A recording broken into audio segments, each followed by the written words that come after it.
వైశిష్ట్యం.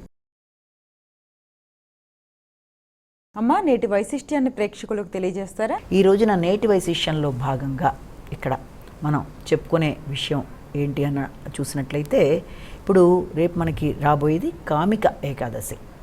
రేపు రోజున కామిక ఏకాదశి అంటే అసలు ఏంటి, ఆ రోజున చేసే కార్యక్రమాలు ఏంటి, అసలు ఏకాదశులు ఏంటి, ఏకాదశులు ఎన్ని రకాలుగా ఉన్నాయి, మొదలైన విషయాల గురించి కొంత మనం క్లుప్తంగా చెప్పుకోవడానికి ప్రయత్నం చేద్దాం.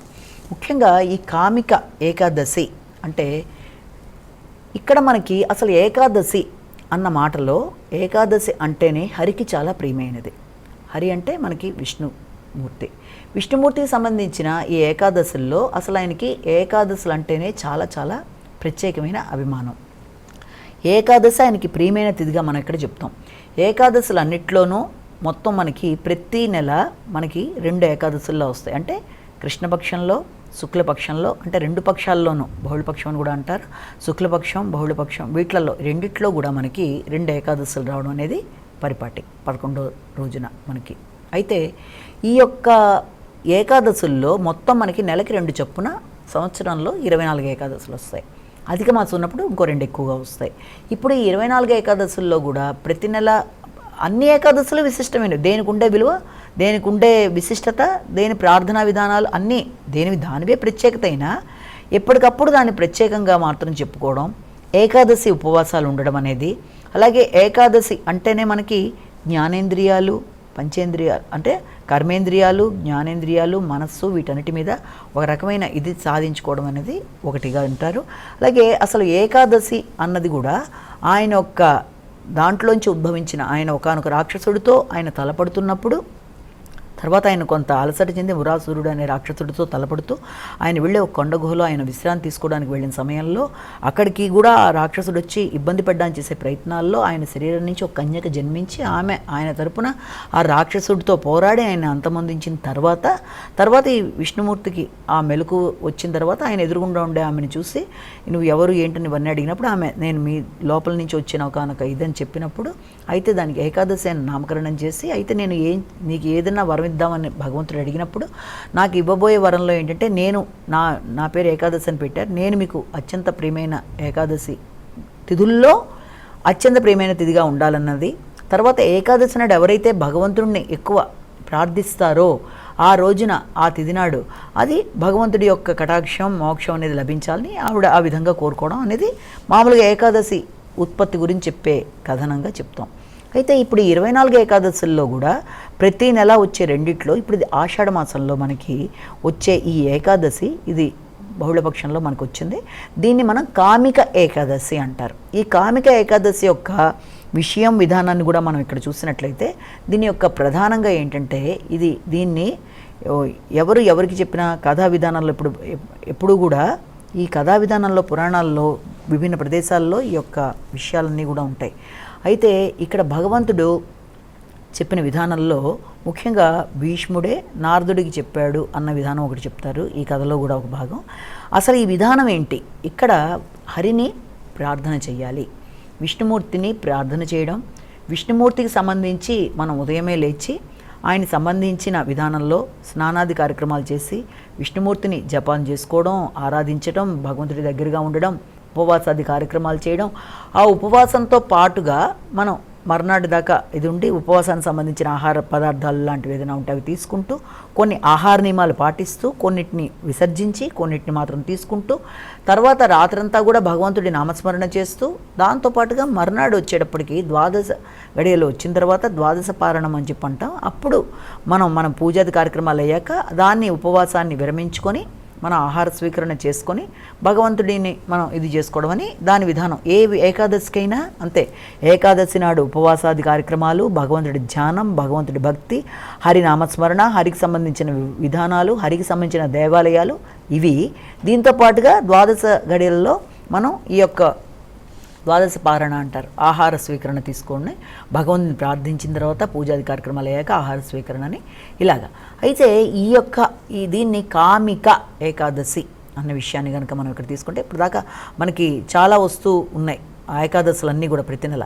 ఈ కామిక ఏకాదశిలో విధానం ఏంటి అంటే, ఇక్కడ భగవంతుడిని మనం ఎన్ని విధాలుగా కీర్తించగలిగితే అన్ని విధాలుగా, భగవంతుడి మీద భక్తి, ఇతరులను మనం ద్వేషించకుండా భగవంతుడి మీద ఎక్కువ శాతం దృష్టిని కేటాయించుకుంటూ ఆయన యొక్క ఇది మనం పొందుతూ ఉండడం బట్టి, అంటే ఈ ఏకాదశి చేయడం బట్టి వచ్చే లాభం అంటే విధానం, దానివల్ల వ్యక్తికి లభించే విషయాలు ఏంటి అన్న విధానాన్ని కనుక చూసినట్లయితే, ఏకాదశి వల్ల వ్యక్తికి చాలా మోక్షంతో పాటుగా వ్యక్తికి లభించేది ఏంటి అంటే, భగవంతుడి వల్ల ఎన్నో యజ్ఞయాగాదులు చేసిన పుణ్యం, అంటే దీని యొక్క ఉపవాసాది కార్యక్రమాల వల్ల, భగవంతుడిని ధ్యానించటం వల్ల, భగవంతుడిని భక్తిగా ఆరాధించటం వల్ల, భగవంతుడి దగ్గరగా ఉండడం బట్టి వ్యక్తికి లభించేది ఎన్నో జన్మల ఇది పుణ్యం లాంటిది.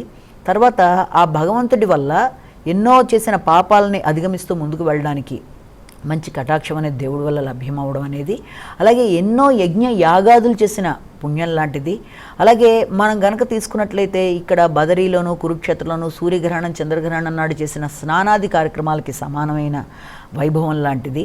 అలాగే భగవంతుడిని నిరంతరం ప్రార్థించడం వల్ల మోక్షం మాత్రమే కాకుండా విభిన్నంగా మనకి వెండి బంగారాలు మొదలైనవి దానాలు చేసిన ఫలం, అలాగే ఇలాంటివన్నీ రకరకాలైన ఎన్నో మన యొక్క పితృదేవతలకి సంబంధించి వారి యొక్క ఇది మనం పొందడం అనేది, ఇది గౌరవాలు వాళ్ళ దగ్గర నుంచి మనం బ్లెస్సింగ్స్, ఇలా ఎన్నో రకాలు చెప్పినా, ఎందుకంటే ఇక్కడ విష్ణుమూర్తిని శ్రీధరుడి రూపంలో మనం ఇక్కడ ధ్యానిస్తాం. అంటే శంఖం చక్రం గద ఇవన్నీ దాల్చిన ఆయన్ని మనం మనసా వాచా కర్మేణ ప్రార్థించడం బట్టి భగవంతుడి యొక్క కటాక్షంతో ఆయన, ఎందుకంటే హరి సర్వోన్నతుడు కనుక ఎక్కడ పడితే అక్కడ ఆయన కనబడతాడు కనుక ఆయన దగ్గర నుంచి సులభంగా భక్తులకి ఆయన ఇదయ్యే కనుక తప్పనిసరిగా మనం ఇలాంటి కార్యక్రమాలన్నీ చేయడం బట్టి, ఈ పూజాది కార్యక్రమాలు ఉపవాసాది కార్యక్రమాలు, అంటే దీనికి ఈ కథ విన్నా, ఈ యొక్క విధానాన్ని అవలంబించిన ఈ కామిక ఏకాదశిలో చెప్పిన గొప్పతనం ఏంటంటే, ఈ విధానాన్ని మనం చేసుకోగలిగిన,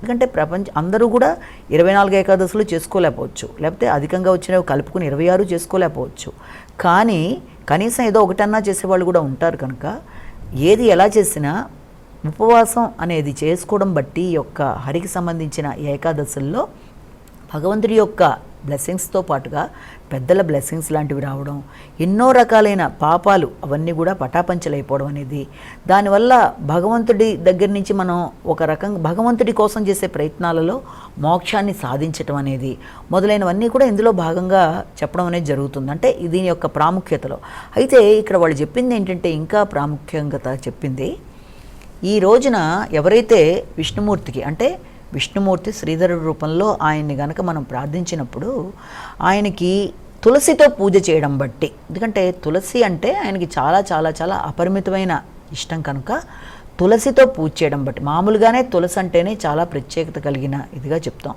తులసిని చూసినా, తులసిని స్పృశించినా, తులసితో పూజ చేసిన వ్యక్తికి అన్ని రకాలైన ఇబ్బందులు తొలగిపోయేట్టుగా భగవంతుడి యొక్క ఆశీర్వచనం అనేది ఉంటుంది. కనుక తులసితో పూజ చేయడం బట్టి మన యొక్క పాప పరిహారం, అలాగే తులసిని స్మృశించటం వల్ల భగవంతుడి దగ్గర మనకి మోక్షం లభించటం, తులసికి సంబంధించిన పూజాది కార్యక్రమాలు, తులసికి సంబంధించిన అష్టోత్తరాలు, తులసి మాత పూజ, ఇవన్నీ చేయడం బట్టి భగవంతుడి దగ్గర నుంచి మనకి అన్ని విధాలుగా కూడా ఒక బ్లెస్సింగ్ అనేది ఏర్పడుతుంది. కనుక ఈ రోజున చేసే పూజాది కార్యక్రమాల్లో తులసికి పెద్దపీట వేశారు.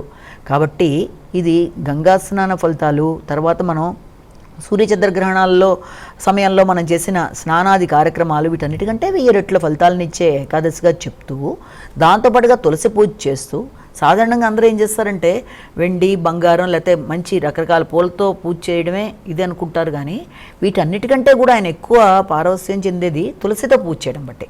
కాబట్టి ఈ రోజున ఎవరైతే తులసితో పూజ చేస్తారో, విష్ణుమూర్తికి తమ శక్తి కొద్దీ మనసా వాచా కర్మేణ భక్తితో ఆయన ఇది చేస్తారో, ఆయన సంబంధించిన భక్తి జ్ఞానాన్ని పెంచుకుంటారో, ఆయన సంబంధించిన విషయాలు వింటారో, అలాగే ఆయనకు సంబంధించిన నామ సంకీర్తన, అలాగే కొందరైతే రాత్రిళ్ళు ఇది దాన్ని ఏంటది నైట్ అంతా కూడా జాగారంలా చేయడం, ఇలా ఎవరికి ఇదైనా కూడా ఆ రకంగా చేసుకుంటూ ముందుకు వెళ్ళడం బట్టి ఏకాదశి అనేది చాలా చాలా అత్యంత పరమ పవిత్రమైనది. కనుక ఆ రోజున భగవంతుడి యొక్క నామ సంకీర్తన, భగవంతుడి దగ్గరగా ఉండే భావన, తులసితో పూజ చేయడం మొదలైన కార్యక్రమాలు మొదలైనవి చేసుకోవడం బట్టి వ్యక్తి మోక్షంతో పాటు మానసిక ప్రశాంతత, జ్ఞాన అభివృద్ధి మొదలైనవి జరుగుతాయన్న విధానాన్ని మనం ఇక్కడ తెలుసుకోవాలి.